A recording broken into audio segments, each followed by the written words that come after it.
Selamat datang kembali di channel Radio Tempur. Duel terbesar tahun 2023 tinggal hitungan hari. Duel antara mantan raja pound for pound sekaligus raja dominan UFC welterweight, Kamaru The Nigerian Nightmare Usman, melawan raja baru UFC welterweight, Leon Rocky Edwards.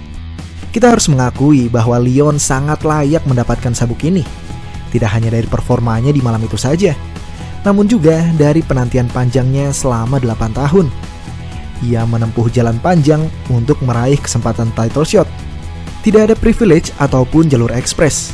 Semua itu karena pesonanya yang kurang, membuatnya tetap tidak disinggung dalam percakapan title shot. Saat ia menduduki ranking 5 besar pun, ia tidak sungkan untuk mempertaruhkan ranking ini melawan proyek-proyek UFC. Seperti dalam duelnya melawan Nate Diaz, hingga duelnya melawan Khamzat Chimaev yang batal terwujud. Leon tidak akan mendapat apa-apa dari duel melawan dua bintang ini. Justru, ia akan kehilangan segalanya jika kalah melawan mereka. Bahkan dalam duelnya melawan Nate Diaz pun, meskipun menang secara dominan selama 5 ronde, satu pukulan Nate Diaz di akhir ronde justru menjadi perbincangan. Tapi, Leon lakukan itu semua. Sebaliknya, Kamaru Usman terlalu lama duduk di singgasananya tanpa melawan wajah baru. Di 5 pertandingan terakhirnya, ia melawan nama yang itu-itu saja. Ia melawan Jorge 2 kali, dan Colby 2 kali. Satu-satunya nama baru yang ia lawan hanyalah Gilbert Burns yang ia kalahkan dengan mudah. Usman butuh nama baru untuk membuat divisi ini tetap berjalan. Akhirnya, Leon diberikan kesempatan. Dan dalam press conference, Usman berkata bahwa jika Leon mengerjakan PR-nya dengan baik, maka ia akan dapat mengagetkan dunia. Dan itulah yang Leon dan timnya lakukan. Seperti yang disampaikan George St. Pierre, menjadi juara bertahan lebih sulit ketimbang mengejar sabuk juara. Jika kita mengejar sabuk, kita hanya menarget satu orang saja. Tapi ketika kita mempertahankan gelar juara, satu dunia menarget kita.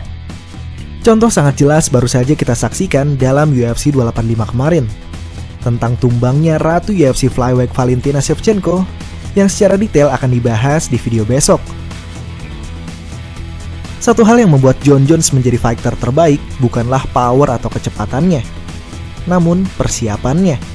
Dalam Joe Rogan Podcast, Jon Jones menjelaskan, dalam fight camp-nya, dia akan menyaksikan semua pertandingan lawannya dari liga amatir sampai ke UFC, sampai dia mengetahui tidak hanya kelebihan dan kelemahan lawan, namun juga kebiasaan lawan, pukulan favoritnya, tendangan favoritnya, posisi ground favoritnya, responnya terhadap takedown, pukulan dan tendangan yang mereka tidak suka, dan lain sebagainya. Dan hal inilah yang dilakukan para coach untuk menumbangkan satu nama yang berada di puncak. Kamaru Usman memiliki tendensi untuk menghindar jika dipukul dengan cross. Colby pun pernah menghukum kebiasaan Usman ini juga dengan pancingan cross dan tendangan. Namun Colby tidak memiliki speed dan power yang diperlukan.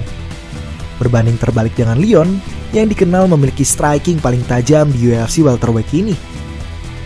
Kalah pertama kali di UFC dan kalah finish knockout pertama kali dalam karirnya tentu membuat Usman semakin berhati-hati dengan tendangan ini lagi. Sehingga tidak mungkin dong Usman terkena tendangan ini lagi. Tapi belum tentu juga. Jika kita mau bicara data, menuju pertandingan ketiga ini, Usman dan Leon sudah bertanding 8 ronde, di mana Leon memenangkan 2 dari 8 ronde tersebut, yakni ronde pertama dan ronde terakhir di pertemuan kedua mereka. Sehingga secara data, Usman masih lebih unggul ketimbang Leon. Usman hanya kecolongan saja. Yang perlu Usman lakukan hanyalah bermain aman dan terus memaksa pertandingan berlangsung adu gulat. Tapi gua rasa semua tidak akan semudah itu. Satu faktor yang akan berperan sangat besar dalam duel ini adalah satu hal, yaitu mental. Jika kita banding-bandingkan data seperti tadi, dalam 3 pertemuannya pun Alex Pereira kalah dari Israel. Namun dalam pertandingan itu juga, Alex memenangkan pertandingannya. Michael Bisping menjelaskan, ini ada kaitannya dengan kalah knockout tidak sadarkan diri. Saat seorang fighter kalah knockout dan sempat kehilangan kesadaran, memori berkabut mengenai ketidaksadaran diri usai dibuat KO akan terus menghantui ketika bertanding melawan orang yang sama lagi. Itu secara pribadi. Secara performa, Khabib pun pernah mengatakan, seorang fighter yang kalah knockout seperti Usman tidak akan sama lagi. Dua alumni UFC telah memberikan pendapatnya mengenai bagaimana pertandingan ini mungkin terjadi.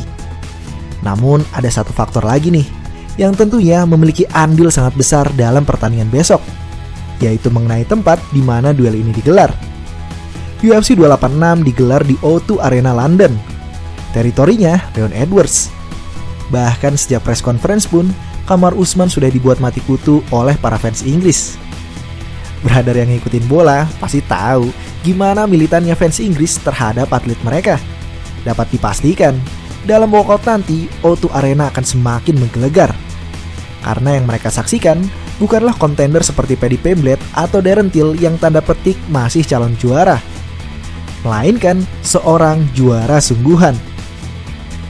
Apakah Kamaru Usman akan mampu menjawab semua keraguan dan kembali menjadi raja UFC welterweight? Ataukah Leon Edwards yang akan membanggakan Inggris dengan berhasil mempertahankan gelar ini di teritorinya? Demikian Fight Week kali ini. Sampai bertemu di video selanjutnya. Terima kasih.